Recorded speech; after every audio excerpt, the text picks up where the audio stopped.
You know what that means. It's the weekend. Welcome back to the garage.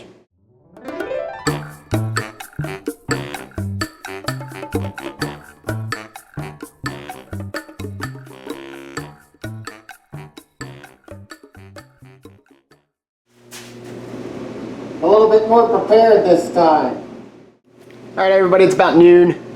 Very slow, tedious process, but progress nonetheless. Pretty much the center of the transmission tunnel or drive shaft tunnel is cleaned up. Getting the stuff that I can reach with the car this way. When I flip it over, I'll get the other flat portions that are kind of upside down now. Try to get up in here a little bit more cleaned up. So that's looking better. Getting into that little nook in there is a real pain, but it looks pretty good in there, so I'm not going to clean it much more than it is. Welded in the rest of the floor there and figured out what had happened with this big gap here. Unfortunately, I believe I heat stressed it when I put the new plate in for the rear radius arm from the inside. I don't know if I can reach that guy. So I think I just warped the metal when I heat it and caused it to pull away. So that's it's not anywhere near as bad, if at all, on the driver's side. So I'm going to have to either bang it or something to try and get that fit back up, because that's going to affect the number of shims and everything that I'm going to need when I put the body back on the chassis too. So that's a little bit of a can of worms, I'm afraid. So anyway, that's really about it, just going along. I am going to take all this black paint off, I think, because I'm afraid the POR will not adhere to it properly. I started cleaning up the front of the bulkhead a little bit, and I found, if you can barely kind of see them there, you can see like little hole cutouts. So I assume that that's for our friends on the other side of the pond. If you had a car for right-hand drive, that would be holes, preps that they would punch through, but they're not punched through obviously on this guy. And so started cleaning that up and getting that nice and pretty. A lot of nooks and crannies there, some surface pitting and everything, but nothing major. And then I've got to finish up welding the floor in because the bracket was in the way there, so I got to figure out how I'm going to do that. And it wasn't as good of a weld job there. I'm going to come from the bottom, I believe. So yeah, as I'm going through, I'm seeing a lot of things. I'm kind of learning a lot of lessons and wish I had done things differently. I think I remember reading on the forum once that putting the floors in with the body upside down was the way to go, and I think that's probably definitely the case here. So a little check in there, a couple more hours left here, and just keep grinding away, literally. All right, it's a little bit after 1 o'clock or so. Just continuing on with trying to clean everything up. I am taking the paint off of the floor. It may be a waste of time, but I just, knowing how sensitive the POR is to adhesion, I'm taking it down to paint. I'm taking it down to bare metal. One thing I am working on now is trying to fix what I messed up here with welding the floorboard on. Much easier access from down here. It's going to result in a much better job. So you can see those gaps there. Obviously not a very good job. There's no weld attachment whatsoever. So all I'm doing is sticking a screwdriver in there to kind of split the metal out a little bit, and then drilling holes for plug welds. I'm going to go from the bottom. So several down at the bottom, coming around the curved portion there, and then up through. This plate right here is really thick, probably 16 gauge or so. So I'm going to try to drill holes in that guy. You can see that 1, 2, 3, 4, 5 plug welds or spot welds on the bottom.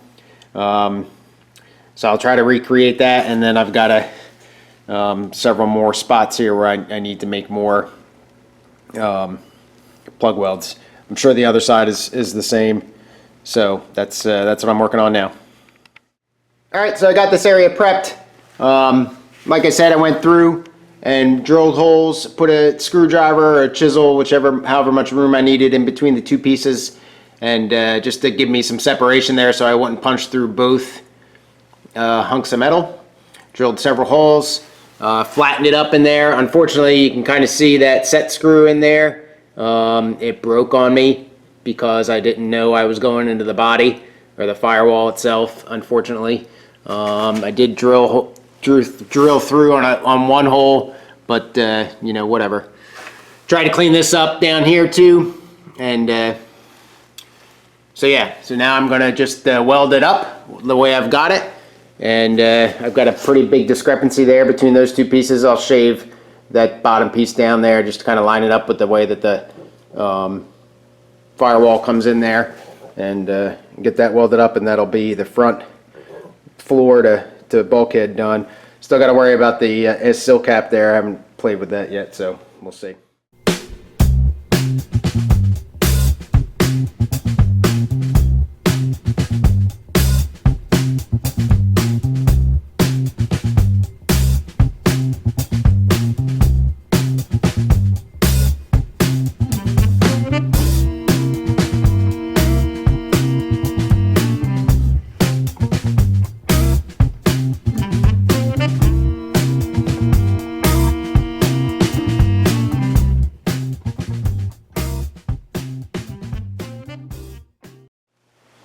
All right, well, pretty happy with that.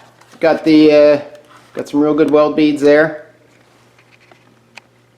Nice and relatively flat there, not a lot of grinding to do. So I'm getting better. Again, keeping the heat up, number 3 on the dial there, and wire speed at about 40. So that seems to be the sweet spot, even for the sheet metal that it says is a little too thin. So there you go. So I'm going to clean them up. And time is it? 2:15 or so, so still got a little bit over here, and see what else I can do here. All right, so about 2:30 or so, I'm gonna do one more thing today and then wrap it up, and that's to get the sill cap welded in. So I got one hole here, put another hole here. Unfortunately, there's nothing behind it, so I'm gonna put 1, 2, I think 3 more holes, pretty much close to that seam here, for the plug welds, and then I'm going to use at least 2 sheet metal screws, if not 3, put little guys in there, get that so I can cinch it up. I expect the firewall probably will come to the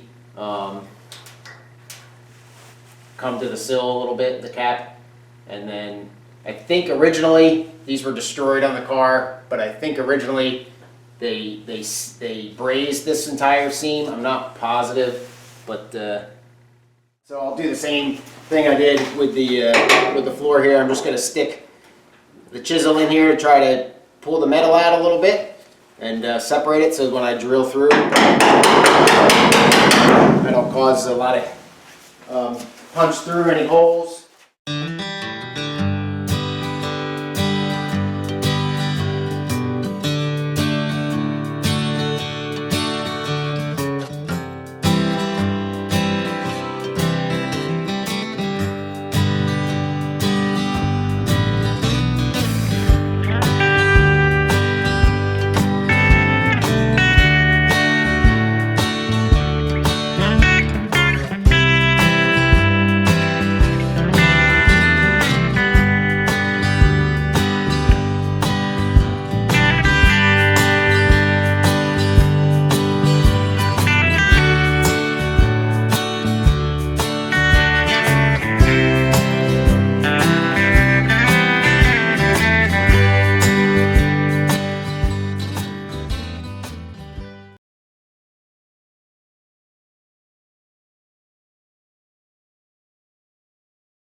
All right, guys, about 3 o'clock. Time for me to get out of here.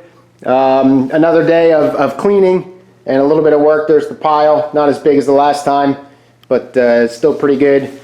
So I did a lot more paint off the bottom of the new floors. Don't know really if I had to do that, but I know that PRR stuff is sensitive to prep, so I went ahead and did that. Got all these spot welds and plug welds done on the floor here. Got them ground down, got the spot weld ground down on the sill there. Inside of the tunnel got cleaned up. Started cleaning up the front of the bulkhead here, and then got the seam between the bulkhead and the floor welded in properly, much better than it was before. And also happy to say that I got the front sill cap welded in. So there's still some gaps and everything that I got to fix, This gap in here gets pretty deep, but it does stop. And the metal does happen eventually, but I'll have to gum that up with seam sealer so the water doesn't get in there and sit. But that was about it. So not a bad day over here. Again, it's 6 or 7 hours. Doesn't look like a whole lot of work, but it's tedious and it hurts your arms and your back and all that good stuff. But definitely a younger man's sport, so to speak. But anyway, that's about it for me for this weekend. Thanks to everybody for liking my videos and subscribing to the videos. Really good bunch of comments that I've been getting lately, so I appreciate that. I enjoy the interaction with everybody and the punches in the arm that I get to keep me motivated. So thanks for that, and appreciate it. Otherwise, I put the blog post up for the wings and how I made those. So hopefully between the video and that blog post, you can understand how I went about doing that, and then I'm sure it'll work for just about any car. So otherwise, that's all for me. Have a good rest of your weekend, and I hope to see you sometime midweek. Thanks again. Cheers. Oh, and by the way, Tyvek suit, definitely the way to go. I got 6 of them from Amazon with the booties. Cost me like $36, I think. So, $5 or $6 an outfit there. I got large. I'm about 5'8" and 160 pounds or so, and they fit not too baggy. So definitely for this mess, definitely the way to go. I also got this respirator, and that's